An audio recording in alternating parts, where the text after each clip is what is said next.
নমস্কার বন্ধুরা, আমি রাজকুমার আরও একটা দিক চ্যানেলে আপনাদের স্বাগত। আশা করি সবাই খুব ভালো আছেন। বন্ধুরা, অন্ধকার জগতের বেতাজ বাদশাহ অর্থাৎ ভারতবর্ষের মোস্ট ওয়ান্টেড ক্রিমিনাল দাউদ ইব্রাহিমের কাহিনী তো আমরা অনেকেই জানি। তাই আজ আর দাউদ নয়, আজ সেই মানুষটার গল্প শোনাবো যে দাউদের সমস্ত 2 নম্বরী ধান্দা একা হাতে সামলায়, যাকে দাউদ ইব্রাহিম নিজের থেকেও বেশি বিশ্বাস করে। আজকের কাহিনী দাউদ ইব্রাহিমের রাইট হ্যান্ড তথা ডি কোম্পানির নাম্বার 2 ছোটা শাকিলের। বোম্বেতে 1955 সালের 31শে ডিসেম্বর ছোটা শাকিলের জন্ম। ছোট থেকেই ডাকাবুকো স্বভাবের শাকিলের দিন কাটত নিজের এলাকায় মাস্তানি করে। বলা হয় মালাবাড়ি এলাকার এক বাসিন্দার বেশ কিছু টাকা এক ট্রাভেল এজেন্ট মেরে দিয়েছিল।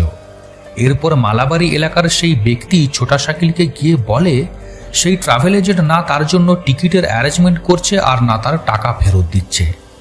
খবর শোনা মাত্রই ছোটা শাকিল তার দলবল নিয়ে পৌঁছয় সেই ট্রাভেল এজেন্টের দোকানে। ক্রিকেট ব্যাট দিয়ে ভেঙে চুরমার করে দেয় সেই ট্রাভেল এজেন্টের দোকান।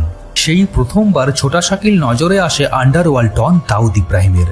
শাকিলের এই কাজে প্রভাবিত হয়ে একদিন দাউদ ছোটা শাকিলকে তার কাছে ডেকে পাঠায় এবং ডি কোম্পানির হয়ে কাজ করার প্রস্তাব রাখে। ছোটা শাকিলও এই অফারে রাজি হয়ে দাউদের হয়ে কাজ করতে শুরু করে।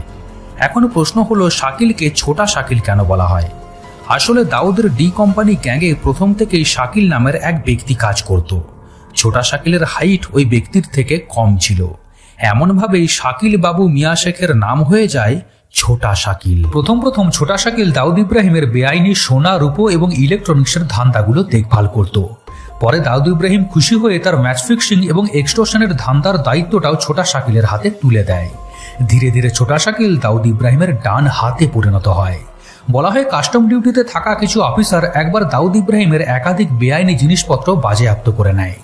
খবর পাওয়া মাত্রই ছোটা শাকিল একজন কাস্টম অফিসারকে অপহরণ করে নিয়েছিল, যে কারণে দাউদের বেআইনি জিনিসপত্রগুলো কাস্টম অফিসাররা ছেড়ে দিতে বাধ্য হয়েছিল। দাউদের থেকে ছোটা রাজন আলাদা হয়ে যাওয়ার পর ছোটা শাকিল দাউদের আরও কাছাকাছি চলে আসে।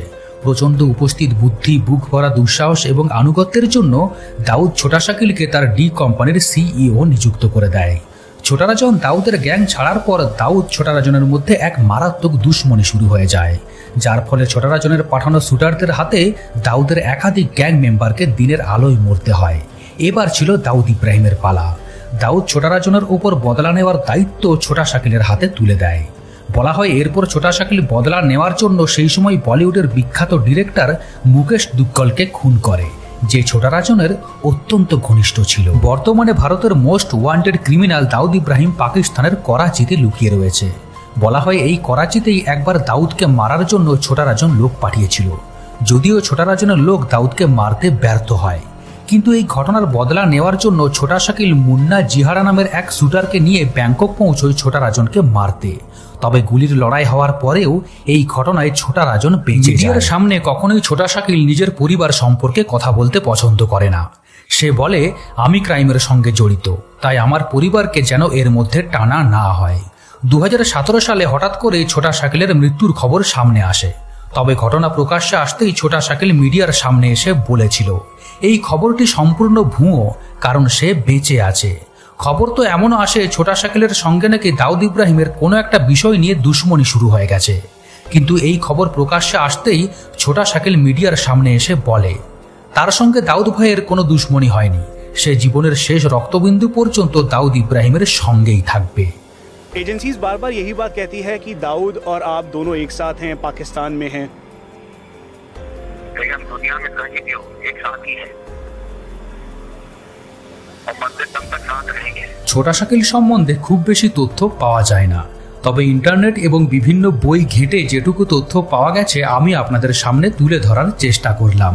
আশা করি আপনাদের ভালো লাগবে। ধন্যবাদ বন্ধুরা, সবাই ভালো থাকবেন।